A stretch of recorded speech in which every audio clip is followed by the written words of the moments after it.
Olá pessoal, tudo bom com vocês? Hoje eu vim com mais um tópico diferente a respeito da doutrina espírita e hoje eu vou falar para vocês quais são os princípios básicos da doutrina espírita, ok? Então, estou aqui com a minha colinha para vocês e vamos lá.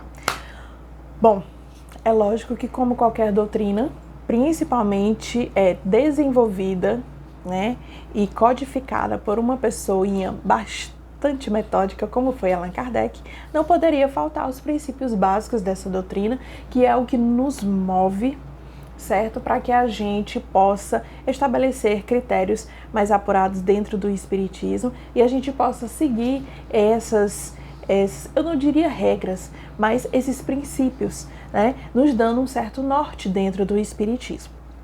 Então, um dos primeiro, na verdade, o princípio básico da doutrina é a crença em Deus, que é a causa primária de todas as coisas, né? É o que nós consideramos de inteligência suprema, o criador do universo.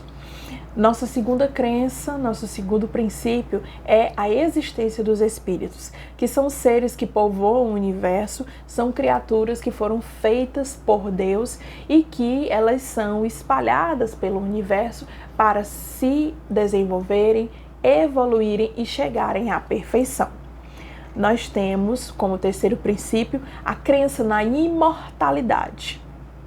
É quando o espírito sobrevive à morte física, portanto ele é imortal, indestrutível e nesse processo eu quero falar para vocês sobre a diferença entre imortal e eterno. Imortal é aquilo que tem um princípio, que foi criado e que desde a sua criação ele não morre nunca. É o que nós consideramos que os espíritos são imortais. Quem morre é o corpo físico, mas os espíritos, eles sobrevivem à morte física, certo? E, portanto, são considerados o quê? Imortais. Um ser eterno, que nós consideramos eterno, apenas Deus, porque ele é o incriado. Ele não tem começo e ele nem tem fim, ele é. Então, ele é um ser eterno, porque nele não há princípio. Entendeu? É diferente de nós, espíritos, sejam encarnados ou desencarnados, ou seja vinculados a um corpo físico ou não. Nós, espíritos, nós tivemos um começo, uma criação. Então, a gente não se destrói mais depois que nós somos criados. Então, nós somos imortais. O quarto princípio que nós temos é a evolução, a necessidade da marcha espiritual, que ela é sempre progressiva, ela sempre é para frente. Não há retrocesso na criação, né? E desde a matéria bruta até o homem mais inteligente, nós andamos sempre numa escala de ascensão rumo à evolução. O quinto princípio em que nós acreditamos é a reencarnação. É a volta do espírito à matéria, ou seja, a volta do espírito ao corpo físico, sendo uma lei de justiça e de amor e sendo que o número de reencarnações ele é ilimitado, ok? Pode se reencarnar na Terra como em outros lugares ou outros planetas do espaço.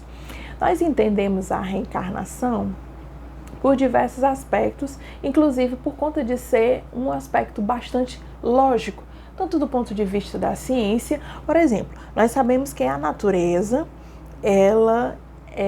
o que acontece com todas as coisas da natureza? Elas nascem, crescem, reproduzem e depois elas morrem. E aí nunca se viu alguma coisa depois de decomposta, ela simplesmente se recompor. Então, nunca viu um corpo que ele é decomposto e ele simplesmente ser recomposto novamente. Na natureza você não vê isso. Quando você enterra um animal, aquele animal ele se transforma, ele se decompõe, ele até gera nova vida, mas não aquela mesma vida que estava anteriormente.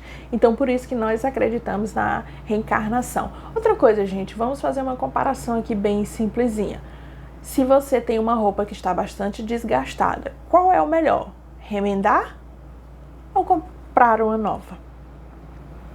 Então, digamos que o corpo físico é a mesma coisa. Quando ele chega a um ponto, a um estado em que ele não dá mais para ser utilizado, qual é o mais interessante? Adquirir um novo corpo, com certeza. Então, o nosso sexto princípio, mediunidade. A mediunidade é o quê? É uma espécie de ponte entre o mundo físico e o mundo espiritual. Então, os médiuns, eles são intermediários entre o plano físico e o plano espiritual, e todos nós somos médiuns, em graus diferentes. Alguns estão com a mediunidade latente, ou seja, quietinha, passando despercebida, e outros estão com a mediunidade bem aflorada, né? Bem expansiva, e acrescentando que animais não são médiuns, agora eles têm sensibilidade extrafísica, ok? Animais não são médiuns, por quê? A mediunidade, ela se caracteriza de você conseguir uma comunicação do mundo espiritual para o mundo físico, ou do mundo físico para o mundo espiritual. Os animais, eles apenas conseguem ver, captar os seres espirituais, mas eles não são capazes exatamente de trazer uma mensagem, de traduzir alguma mensagem, certo? Então os animais não são médios, porém eles são dotados de sensibilidade extrafísica. Eles veem, eles sentem sim os seres espirituais, tanto os bons como também os maus. O sétimo princípio básico da doutrina é o perispírito. O perispírito é o corpo fluídico, denominado de psicossoma também, e ele serve de união entre o corpo físico e o corpo espiritual. Então, nosso espírito, na prática, ele não tem a forma humana, certo? Quando a gente reencarna aqui na Terra, a gente tem um novo corpo chamado de perispírito, e esse perispírito é que ele tem a forma humana para que ele possa se unir ao corpo físico.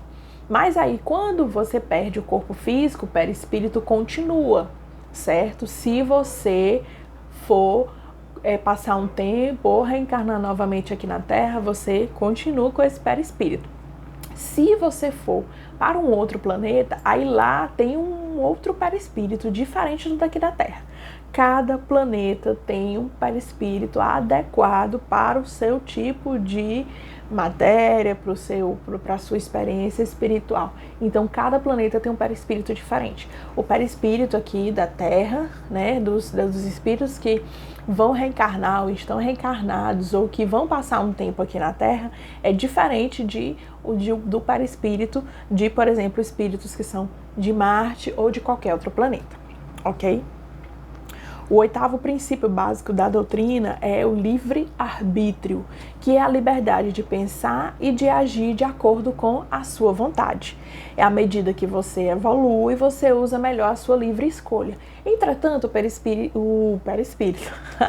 Entretanto, o livre-arbítrio, ele tem um detalhe, ok? O detalhe é, você é livre para semear, mas você é obrigado a colher tudo que você semear. Então, o livre-arbítrio, ele é relativo, né? Então, assim, eu tenho toda a liberdade para eu semear o que eu quiser, entendeu? De eu fazer boas ações, de eu fazer más ações, mas eu serei eternamente escrava dessas minhas escolhas. Se as minhas escolhas forem boas, ótimo, eu terei bons frutos. Mas se minhas escolhas forem ruins, lógico, eu terei maus frutos para colher e arcar com as consequências. Ok?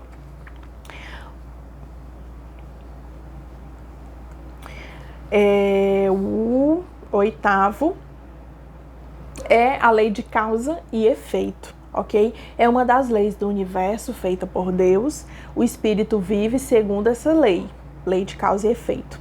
O espírito produz uma ação que resulta em uma reação. E os efeitos podem ser imediatos ou futuros, tanto castigo quanto recompensa. A lei de causa e efeito, ela tem tudo a ver com o livre-arbítrio, né? Ou seja, você, tudo que você fizer de bom ou de ruim gera um resultado. E esse resultado, só quem vai colher é você. Então, nós temos aqui um outro princípio, que é a pluralidade dos mundos habitados. Nós acreditamos que os mundos, todos eles são habitados. Deus não faria somente o planeta Terra com habitantes. Seria ilógico, porque você Você, se fosse construir um prédio de 10 andares, você iria ocupar só um andar? Claro que não. Então, do mesmo jeito, Deus, se Ele fez e ainda continua fazendo vários planetas, então com certeza é para servir de abrigo, de experiência para espíritos também que Ele cria. Então, nada seria ilógico acreditarmos que Ele construiria toda uma Via Láctea dessa, todo o universo, todos esses pluriuniversos para somente a Terra ser habitada, ok? Nós temos também um outro princípio que nós acreditamos na vida no plano espiritual, que depois da morte do corpo físico, a gente continua nossa experiência de vida em um outro plano, em um outro tipo de matéria, em outros lugares, né? Então, quando os espíritos não estão encarnados em algum planeta, eles vão para a vida espiritual. O pensamento é o que atrai os espíritos. Muitos desses espíritos pensam que ainda vivem como encarnados, né, e se comportam como tal. Alguns estão vagando pelo plano físico, na Terra, e outros estão nas colônias espirituais, na vida astral. Então nós acreditamos que depois da morte ninguém perde a consciência e ninguém fica lá, vão ter perdido por aí, muito pelo contrário. Quando a gente desencarna, a gente encontra nossos entes queridos, a gente vai para as colônias espirituais, a gente vai para o plano astral aprender, se desenvolver e também evoluir. Nós temos também, como um dos princípios da doutrina espírita, a ação dos espíritos sobre os fenômenos da natureza. Então, sim, nós acreditamos que os espíritos podem agir sobre a matéria, sim. Alguns cumprem funções superiores e estes têm influência sobre os elementos da natureza, né? E aí eu me lembro, não tem como a gente não se lembrar de, por exemplo, a Tempestade do X-Men. Ela é uma pessoa, né, no universo dos X-Men, que ela tem esse domínio sobre a natureza. Então, todos os fenômenos da natureza que acontecem na Terra, eles são dirigidos por espíritos responsáveis. Então, o que eu quero dizer é que sim, para ter uma chuva não é tão somente um fenômeno físico ou químico, né? Existe também o fenômeno espiritual. Para você que não sabe, as chuvas servem como limpeza astral, limpeza energética de determinados ambientes. Então, por isso que vocês podem perceber que depois que chove, vem uma calmaria, tudo fica mais ameno, mais sereno. Exatamente por isso, porque muitas das energias acumuladas dos nossos pensamentos e das nossas ações, elas repercutem no ar e aí elas precisam de limpeza. E quem faz essa limpeza são as chuvas, certo? Então, e por último, como princípio da doutrina, nós acreditamos na influência dos espíritos em nossa vida. Os espíritos se ligam conosco pelo pensamento, nós vivemos com eles numa verdadeira conexão, de uma forma muito natural. Vivem à nossa volta, partilham da nossa vida e influem através do pensamento em nossas ações, atitudes e planos, sejam para o bem ou para o mal. Ficam ligados às pessoas e a lugares também. E em geral, como diz Kardec no Livro dos Espíritos, como diz Kardec não, como diz o Espírito de Verdade no Livro dos Espíritos de Ordinário, são eles que vos dirigem. Então os espíritos têm sim essa influência. Quando eles encontram um pensamento compatível com o deles, eles se conectam e aí eles conseguem sim influenciar a matéria, como diz aqui no Livro dos Espíritos, certo? Nós temos também essa conexão muito forte com o plano espiritual. Então, tal que muitos de vocês conhecem pessoas que são da família de vocês, ou que são conhecidos, amigos, vizinhos, que já sofreram, que sabem sobre essa conexão, essa influência espiritual. E aí é muito bacana quando a gente consegue ter esse tipo de conhecimento, porque aí as crenças que a gente tem de almas penadas, casas mal assombradas, de demônios, de anjos, a nossa concepção muda quando a gente estuda o espiritismo, ok? E aí esse conteúdo faz com que a gente realmente procure entender como funcionam as coisas através do estudo dedicado das obras de Allan Kardec, ok? Gente, espero que vocês tenham gostado. Qualquer dúvida, podem mandar um direct para mim ou entrar em contato comigo e eu esclareço com as dúvidas e posso até fazer vídeos posteriormente. Super beijo e até a próxima!